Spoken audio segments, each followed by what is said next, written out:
A couple weeks ago, the dead behind space building sim, Astroneer, pushed the game out of early access, completing the game's 3-year mission to discover new life and new civilizations. To mark the game's second release, some of the developers at System-era Softworks are hopping on the GDC Twitch channel today at 3 p.m. to answer your questions about the game's design and development. If you are curious about the making of Astroneer, you can drop by Twitch chat and ask the developers whatever you want.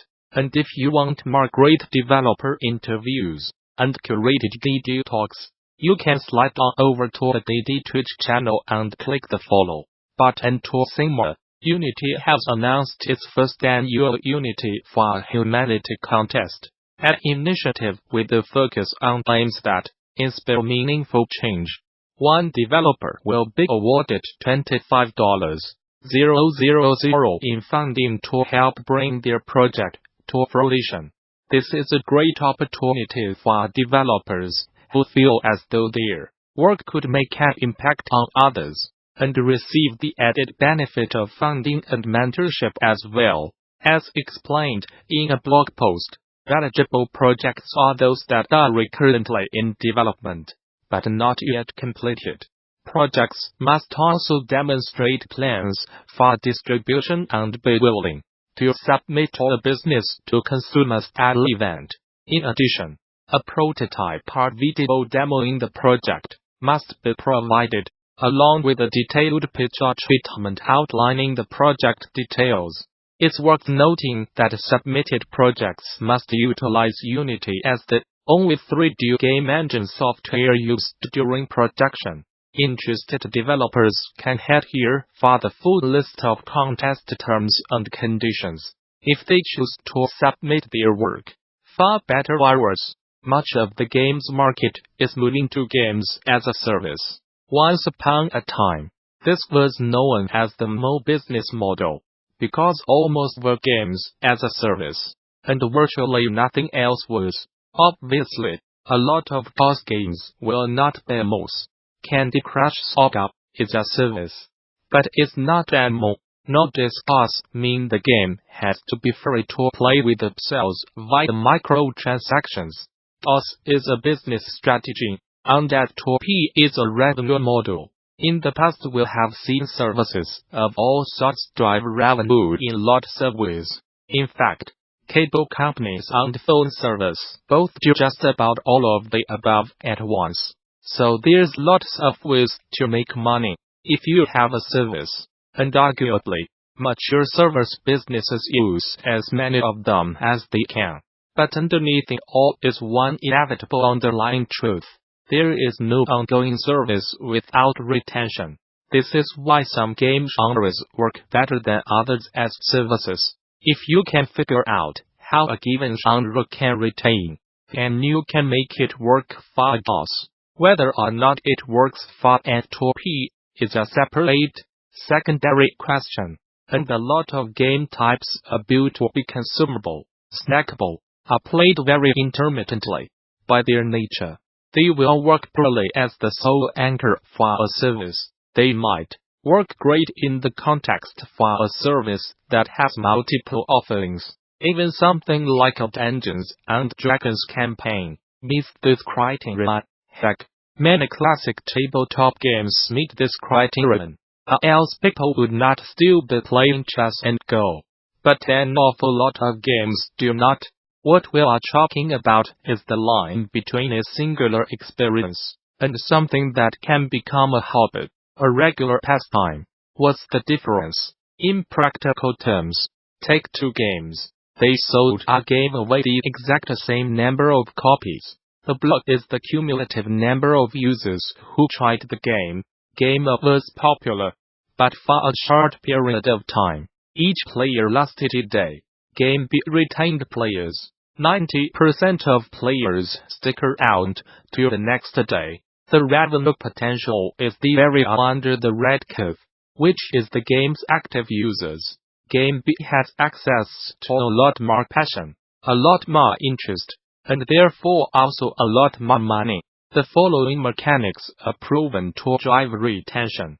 This is a non-exhaustive list, but covers most of the bases. I think these are mostly things you do with the game over time, in order to drive people to play it again, or turn it into a hobby. Pro. Consuming content as you move through a system can be very compelling. It could take the form of defeating, collecting, plot advancement, or more. It gives a clear aspirational goal for this session, and likely for the next session, and can hold people as long as the content keeps bringing changes on the basic mechanics. Leveraging this is how puzzle games were solidified and became viable as services. Even blowing up the current game balance and shifting it around can accomplish this, though it's risky. Also easily monetized. Most tabletop games basically rely on constantly offering users more stuff without actually changing the game very much. Expensive, like, very expensive, like, people underestimate how expensive. And if you are solely dependent on this, and miss an update, you can actually lose your audience. Regular updates is best practice nonetheless. Pro. A familiar approach that is easy to implement. You will invite a PG-style mechanics. Even piling likes into a profile counts here. It's basically about having a persistent profile that accrues over time. Leaving would mean the loss of the accrued value, and more importantly, the standing in a cumulative con works best if there's a community to display the profile to, which you then have to build and run. Also, you tend to add new content at the top, which can alienate new players. Gradually over time, via a host of mechanics ranging from manipulation to game overcomplexity. Lastly, real community prominence is more valuable than the level number proxy you give it. If the player can move to another setting and retain that prominence, this may not serve as a retaining anchor. Pro. This is what save games in building games do. Unlike character investment, which can be sort of portable, this can never leave the game. It is also even more powerful if collaboratively built, because it then implies also building a set of social types. It also serves as an outlet for a couple of other methods listed below. Expensive to design and implement, data-intensive to start, and it introduces a host of design challenges around space, public display, and more. Pro. Social groups are the primary goal in games in general. Even single-player games have huge social characteristics to them, around widely shared experiences and common ground. Social ties introduce a host of extremely powerful things like mutual obligation, economic exchange, group identity, and so on. See my old talk on social mechanics for more. Looser connections and community can often work better than a tight-knit community. Games often migrate games as a whole, so you want your user tied to the community via multiple touch points that are not in the same guild. Social connections also bring drama, which means community management, moderation, and much more. There's a vast amount of expertise involved in engaging in governance here, and even though this is arguably the most powerful tool in the arsenal, it's also very challenging and causes burnout in staff on a regular basis. Pro. This might happen with real money, or it might happen with play money. The profit motive is incredibly powerful and will keep players engaging in your experience well past the point of actual enjoyment, regardless of whether it's real or fake money. Though, the fact that it is effectively a self-generating set of ongoing challenges means that it's a substitute for content. The game keeps refreshing itself in somewhat unpredictable ways. If using real money, it can quickly chase out more playful ways of engaging. Either way, it requires a robust set of systems that enable trade, sales, and so on. and dynamic virtual economies are much harder to design and balance than static ones.